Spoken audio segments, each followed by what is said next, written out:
Hello, the internet. Welcome to this video. My name is Fran. I'm here with my husband Michael, who is assisting me in doing some kind of voiceover narration. My name is Michael. Excellent. I am putting together a journal for some friends of mine. This is the third one in my series of journals I'm putting together. This is for my friend Julia. I actually didn't film the first section of me putting together the future log for the 2023. So you get the second half of that part of the project.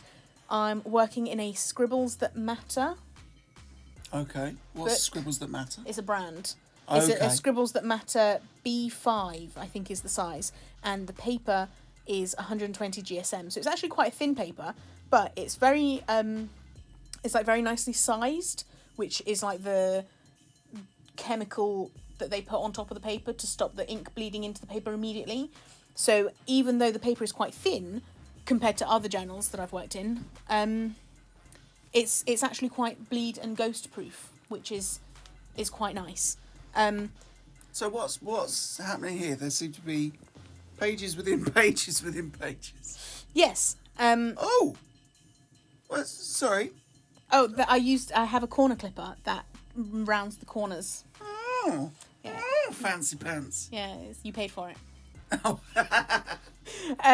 So these are trackers. I've done trackers in every journal in all three of the series, just in different sort of varieties of quantity and detail. We've got a mood tracker, a period tracker, and a did I do something nice for myself today tracker, because the person who I'm making this for, my friend Julia, she's a giver, and she does lots of very lovely things for everybody else. And I think that she should take a bit of that energy and actually, take care of herself as well. Yeah. I think she deserves it. Yeah. So I've left a little space there so that she can colour code it and be like, I had a bath. I don't know what people do. Had a bath. I don't know what people do when they're nice to themselves. You're so busy making journals for everyone else, you've forgotten what they're for.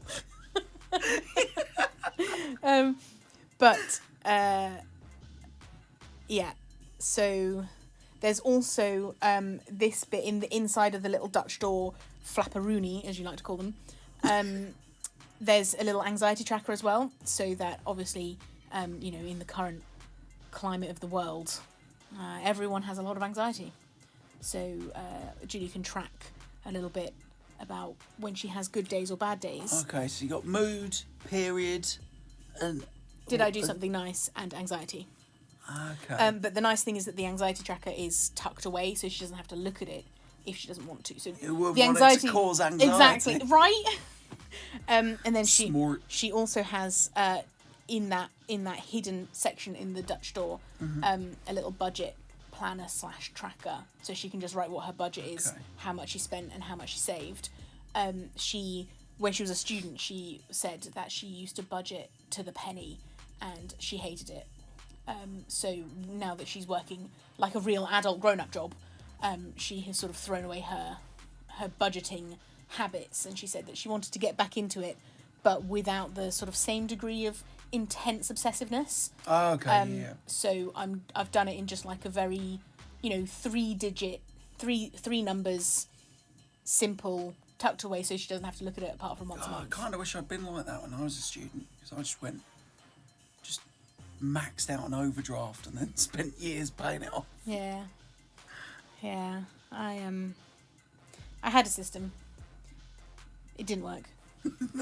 But this is... I actually did one of these in The Holly, which is a video that I put up last week. That's our other video. One of our other videos. Click in the top left-hand corner. No, I'll put it in the cards. Put you in there. No, I actually can. I can link it. Go for it. I know how to do that. All right, you can link it now. Oh. Did you see it? No.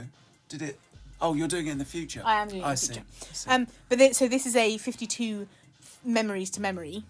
So it's like 52 little spaces, and she can just write down something nice that happens every week, so that she can look back at the end of the year and go, oh, it wasn't so terrible after all. Well, I liked this in the other journal, so I suppose I'll like it in this one as well. I'm glad. And then, so this page is a little, I'm calling it the shopping trolley it's like a check back shopping thing. So the idea being that if you have to do like a big expenditure, expenditure, yeah, expenditure's word. Like if you have to buy something really expensive. Okay. And you're like, do I want it? Do I need it? Can I justify it? You can write down some notes and some details, and then you give yourself a date where you're like, if I still want it by this date, if I haven't found a solution to the problem, if I haven't, if I haven't bought something else, or even just like, so I have a system where I write things down, and I'm like, how many times do I have to check back on it before the date to be like, how many times do I have to look at it and go, how long do I have left before I'm allowed to buy this thing? Like an enthusiasm tracker. Yeah. Okay.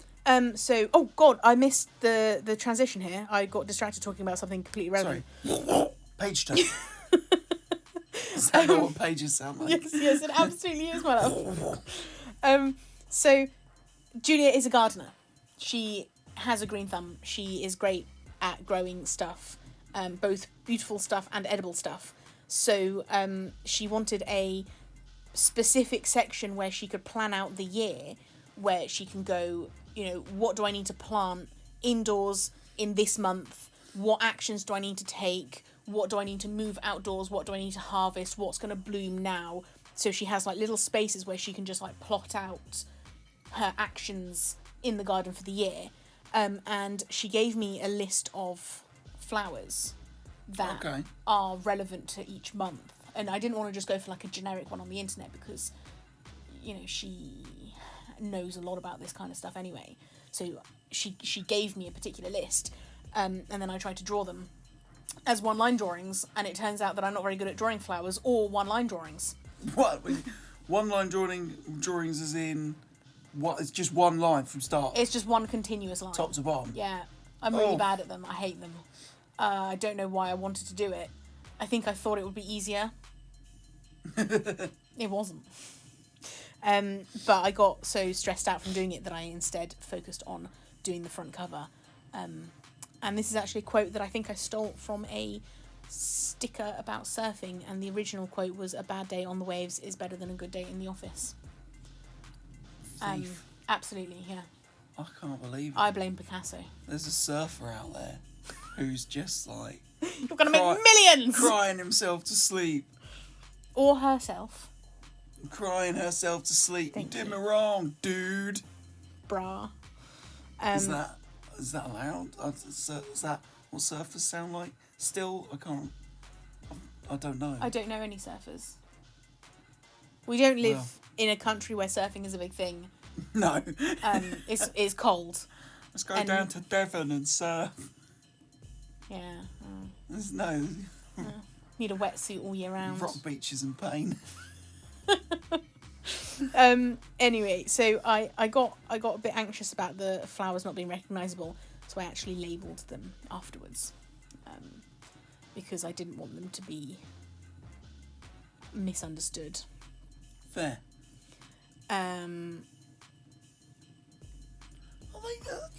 That's really cool. And so the line then joins into the name of the month as well. Yes, it does mean that the month doesn't have any capital letters. Which I know is a bit of a faux pas in the English language, because in the English language, months are proper nouns. So you have offended surfers, the Oxford Dictionary, and gardeners everywhere. Well, no, you've labelled the plants. Well, okay, but they're not. I feel like the plants shouldn't need. They shouldn't need labelling. Yeah, they should. You feel that they're enough. I mean, I feel like it. If you draw a rose, it should look enough like a rose that you don't need a label of rose with a little arrow pointing at it for someone to understand that it's a rose. Okay, but then people know what roses are. Like, maybe it just shows that you're not a flower person. We've moved so on. We're on the next bit. We're on the next year. This is the future log for 2024. I put this at the back of the book, and not because I forgot to leave space for it at the front of the book. But because I think it makes sense to have it at the back of the book, because 2024 comes at the end of 2023, so you wouldn't put it at the beginning of 2023, because that would be chronologically inaccurate. And No, we're and you might all think- about accuracy here. They might think that you've done it for the wrong year. Absolutely. Decoration. And so you're sticking some flowers. Yeah, they're not real. throughout. They're You're not based... labelling these ones. No, they're not. They're not real flowers. They're imaginary flowers. None of them were real flowers. You drew them all. But some of them I used photo references for. Oh. Yeah. And I think that we're actually about to get to the final flip through. Oh. Oh, here we go. Oh God! How do you want me to do it? Just quickly. Okay. So here we are, right at the beginning of the book. There's 2023, the summary of the months and the years. Then we go into our mood tracker, period tracker, monthly budgets. It opens up, and then it opens up some more. And then we go into the 52 memories to memory. That's 52 memories, one for each week of the year. So every week there's something that you remember, or else. Then there's the shopping trolley, where you can put things down and you can decide whether or not you want to buy them. And later, I suppose. No, I don't know. And then there's something stolen from a surfer above a lady mopping a garden. And then there's the January, February, March, the monthly list with the plants. And there's loads of flowers, and we weren't sure if they were correct, so we labelled them. And then there's next year. God, that was really quick. Bye!